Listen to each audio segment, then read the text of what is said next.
Hei kaikille, minä olen Mikaela. Tervetuloa kanavalleni. Yritän puhua suomea, koska haluan opettaa suomea paremmin. Käytän kaikkia osaamani suomea ja käytän jonkin verran kantaa. Asun Suomessa Lappeenrannassa 4 vuotta, mutta matkustan usein Yhdysvaltojen ja Suomen välillä.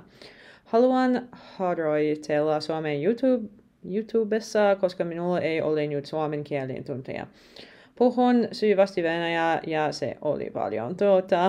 Tästä syystä olen huolissani suomen kielen oppimisesta, koska mielestäni se on vaikeampaa.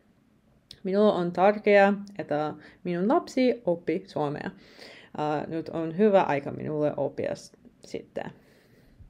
Haluan jonain päivänä saada Suomen kansalaisuuden.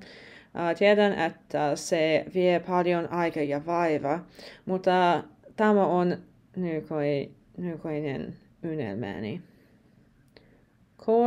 Korjatkaa virheeni kommenteissa. Kiitos. Moi moi.